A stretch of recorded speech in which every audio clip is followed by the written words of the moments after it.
Most monsters hunt you. This one makes you do the hunting for it. Imagine being forced to help a creature consume your own family while you scream internally, your body moving against your will to ensure the guest is comfortable. This is SCP-6096. Item number SCP-6096. Object class Keter. Special containment procedures. SCP-6096 is currently uncontained. Due to its unique anomalous properties, physical restraint has proven impossible. Instead, the Foundation utilizes a policy of passive accommodation. A 10-kilometer radius around the entity's current location is designated as a prohibited zone. All civilian residents within this zone are to be evacuated under the guise of industrial accidents or chemical leaks. Foundation personnel are strictly forbidden from entering a 500-meter radius of SCP-6096 unless they are part of a sanctioned feeding event. Any individual who becomes an assistant to SCP-6096 must be allowed to complete their tasks without interference. Attempting to stop an assistant usually results in the unintended person becoming a secondary assistant, escalating the lethality of the event. Currently, SCP-6096 is located in a suburban farmhouse in rural Ohio. The area is monitored by long-range thermal imaging and drone surveillance. If the entity begins to move, Foundation assets are to clear its path and ensure no unauthorized civilians encounter it. Description: SCP-6096, commonly referred to as the Guest, appears to be a humanoid figure completely covered by a pale off-white cotton sheet. Despite its appearance, imaging has confirmed that there is no solid physical form beneath the fabric. The sheet itself is not a garment, but is part of the entity's biological or metaphysical structure. The entity is a powerful, predatory cognitohazard. Its primary anomaly is a localized compulsion field. Any sapient being that becomes aware of SCP-6096's presence or is within its immediate vicinity enters a state of total compliance. These individuals are designated as assistants. An assistant does not lose their consciousness or their personality. They remain fully aware of their actions, but they lose all motor control over their bodies. They are gripped by an overwhelming, irresistible urge to help the guest. This help typically involves bringing the entity to a location where it can feed, or physically restraining a victim for the entity's consumption. The horror of SCP-6096 lies in the nature of this compulsion. It is not a mindless trance. Assistants report feeling a deep, sickening sense of hospitality. They feel that the guest is a beloved friend or a vulnerable child that needs their absolute protection and assistance, even as they watch the entity commit atrocities. Once a victim is selected by SCP-6096, the assistant will do whatever is necessary to facilitate the kill. If the assistant is the victim's parent, they will lead the guest to the child's bedroom. If the assistant is a security guard, they will unlock the doors and hand over their weapon.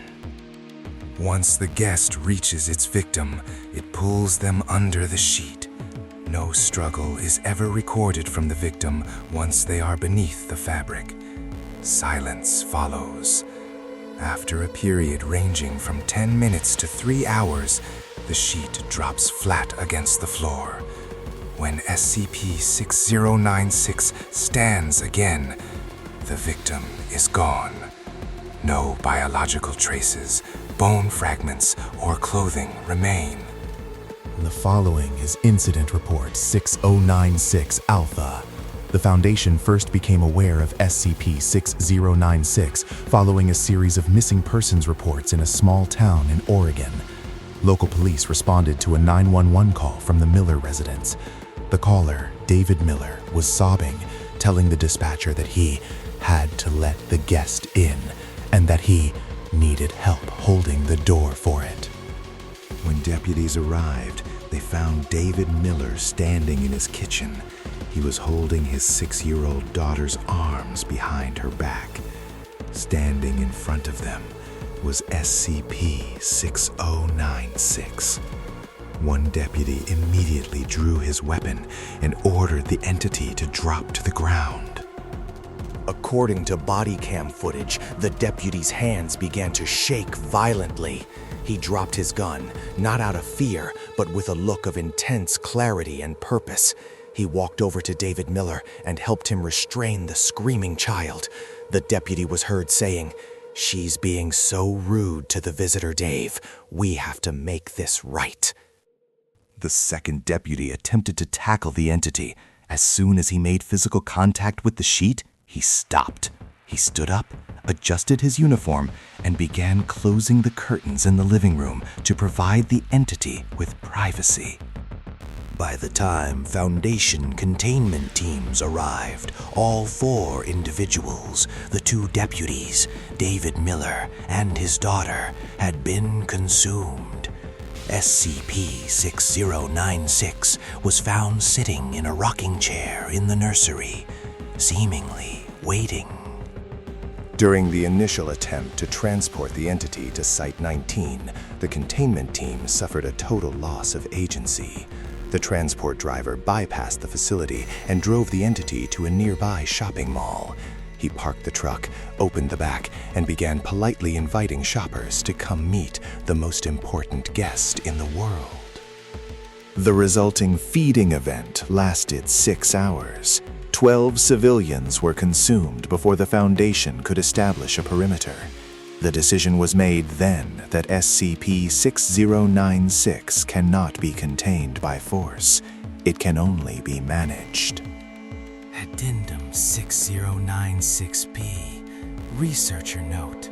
Dr. Ari Stone, head of containment, provided the following insight into the entity's psychological effect.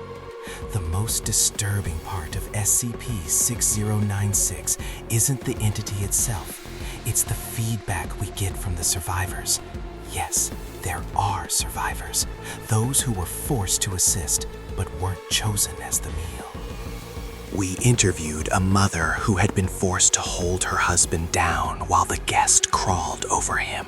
She told us that while she was doing it, she felt a sense of profound, holy duty.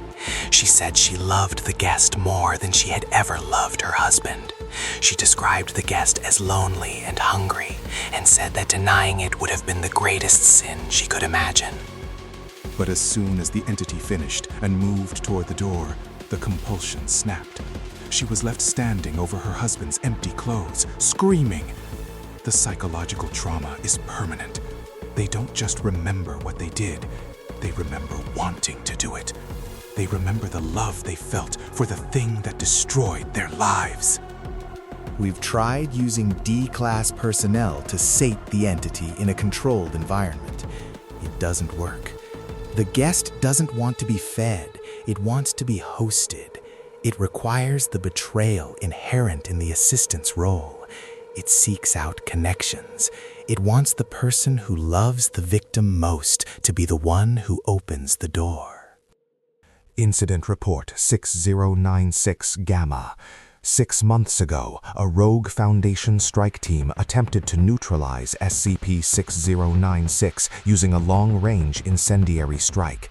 They argued that if no human was within the cognitohazard's range, the entity could be destroyed by automated systems. A drone-mounted flamethrower was deployed.